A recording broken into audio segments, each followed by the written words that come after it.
السلام علیکم، میں یاسمین۔ آج میں آپ کو ہمارے نبی پاک صلی اللہ علیہ وآلہ وسلم کے طائف کا واقعہ بیان کروں گی۔ جب ہمارے نبی پاک طائف گئے تھے تو ان کے ساتھ وہاں پر کیا کیا حالات پیش آئی تھیں، وہاں کے سرداروں نے اور وہاں کے لوگوں نے ان پر کیا ظلم کیے تھے، وہ سارا کچھ میں بیان کرنے والی ہوں۔ چلیے اسٹارٹ کرتے ہیں۔ نبوت مل جانے کے بعد 9 برس تک نبی کریم صلی اللہ علیہ وآلہ وسلم مکہ مکرمہ میں تبلیغ فرماتے رہیں اور قوم کی ہدایت اور اصلاح کی کوشش فرماتے رہیں، لیکن تھوڑی سی جماعت کے سوا جو مسلمان ہو گئی تھی اور تھوڑے سے ایسے لوگوں کے علاوہ جو باوجود مسلمان نہ ہونے کے آپ کی مدد کرتے تھے، اکثر کفار مکہ آپ کو اور آپ کے صحابہ رضی اللہ عنہ کو ہر طرح کی تکلیفیں پہنچاتے تھے، مذاق اڑاتے تھے اور جو ہو سکتا تھا اس سے درگزر نہ کرتے تھے۔ حضور صلی اللہ علیہ وآلہ وسلم کے چچا ابو طالب بھی انہی نیک دل لوگوں میں تھے جو باوجود مسلمان نہ ہونے کے حضور صلی اللہ علیہ وآلہ وسلم کی ہر قسم کی مدد فرماتے تھے۔ 10ویں سال میں جب ابو طالب کا بھی انتقال ہو گیا تو کافروں کو اور بھی ہر طرح کے کھلے مہار اسلام سے روکنے اور مسلمانوں کو تکلیف پہنچانے کا موقع ملا۔ حضور اقدس صلی اللہ علیہ وآلہ وسلم اس خیال سے طائف تشریف لے گئے کہ وہاں قبیلہ ثقیف کی بڑی جماعت ہے، اگر وہ قبیلہ مسلمان ہو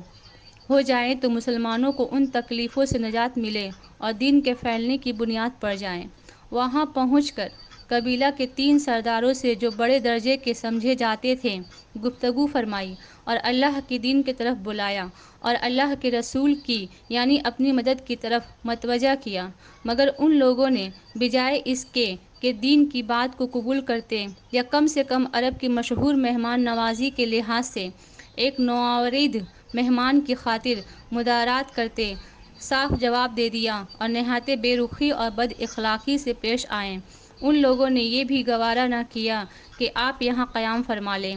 جن لوگوں کو سردار سمجھ کر بات کی تھی کہ وہ شریف ہوں گے اور مہذب گفتگو کریں گے، ان میں سے ایک شخص بولا کہ اوہو، آپ ہی کو اللہ نے نبی بنا کر بھیجا ہے۔ دوسرا بولا، اللہ کو تمہارے سوا کوئی اور ملتا ہی نہیں تھا معاذ اللہ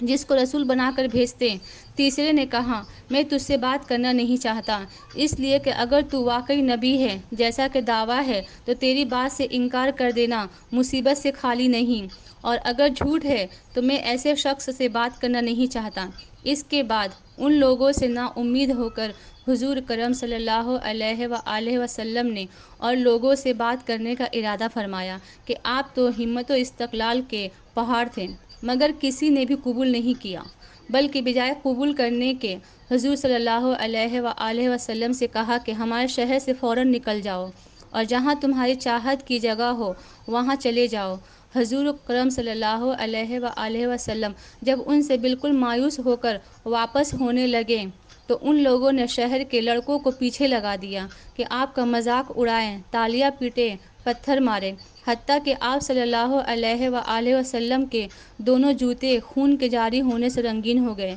حضور اقدس صلی اللہ علیہ وآلہ وسلم اسی حالت میں واپس ہوئے۔ جب راستہ میں ایک جگہ ان شریروں سے یعنی بدمعاشوں سے اطمینان ہوا تو حضور صلی اللہ علیہ وآلہ وسلم نے یہ دعا مانگی اللہ سے، اے اللہ، تجھے سے شکایت کرتا ہوں میں اپنی کمزوری اور بے کسی کی اور لوگوں میں ذلت و رسوائی کی۔ اے رحمن الرحیمین،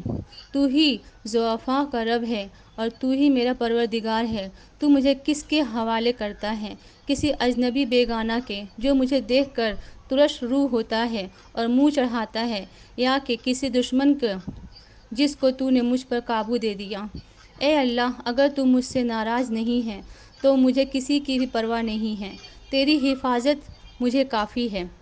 میں تیرے چہرہ کے اس نور کے طفیل جس سے تمام اندھیریاں روشن ہو گئیں اور جس سے دنیا اور آخرت کے سارے کام درست ہو جاتے ہیں، اس بات سے پناہ مانگتا ہوں کہ مجھ پر تیرا غصہ ہو یا تو مجھ سے ناراض ہو۔ تیری ناراضگی کا اس وقت تک دور کرنا ضروری ہے جب تک تو راضی نہ ہو جا۔ نہ تیرے سوا کوئی طاقت ہے نہ قوت ہے۔ ہمارے نبی پاک پہ اتنے ظلم ہونے کے باوجود بھی انہوں نے اللہ پاک سے ذرا سے بھی شکایت نہیں کیا، بس روتے ہوئے اپنے حق میں بس دعا مانگی کہ اے اللہ تو بس مجھ سے ناراض مت ہونا، اگر تو مجھ سے راضی ہے تو سب کچھ مجھے پسند ہے، سب میرے لیے صحیح ہے۔ اس کے بعد پھر ملک الملک کی شان قہاری کو اس پر جوش آنا ہی تھا کہ حضرت جبریل علیہ السلام نے آ کر سلام کیا اور عرض کیا کہ اللہ تعالیٰ نے آپ کی قوم کی وہ گفتگو جو آپ سے ہوئی سنی اور ان کے جوابات سنے، اور ایک فرشتہ کو جس کے متعلق پہاڑوں کی خدمت ہے آپ کے پاس بھیجا ہے کہ آپ جو چاہیں اس کو حکم دیں۔ اس کے بعد اس فرشتہ نے سلام کیا اور عرض کیا کہ جو ارشاد ہو میں اس کی تعمیل کروں گا، اگر ارشاد ہو تو دونوں جانب کے پہاڑوں کو ملا دوں جس سے یہ سب درمیان میں کچل جائیں، یا اور سزا آپ تجویز فرمائیں۔ حضور صلی اللہ علیہ وآلہ وسلم کی رحیم و کریم ذات نے جواب دیا کہ میں اللہ سے اس کی امید رکھتا ہوں کہ اگر یہ مسلمان نہیں ہوئے تو ان کی اولاد میں سے ایسے لوگ پیدا ہوں جو اللہ کی پرستش کریں اور اس کی عبادت کریں۔ ہمارے نبی پاک پہ اتنے ظلم ہونے کے باوجود بھی وہ فرشتوں کو اجازت نہیں دے رہے تھے کہ ان لوگوں کو وہ فرشتہ تکلیف پہنچائیں۔ ہمارے نبی پاک کا دل اتنا بڑا تھا، وہ اتنے رحیم و کریم تھے، رحیم و کریم ذات تھے وہ۔ آپ کو یہ حدیث کیسی لگی پلیز مجھے کمنٹ کر کے بتائیں، اور اگر اچھی لگی ہو تو چینل کو سبسکرائب کریں اور آگے شیئر بھی کریں تاکہ سبھی کو یہ چیز معلوم ہو سکے۔ السلام علیکم۔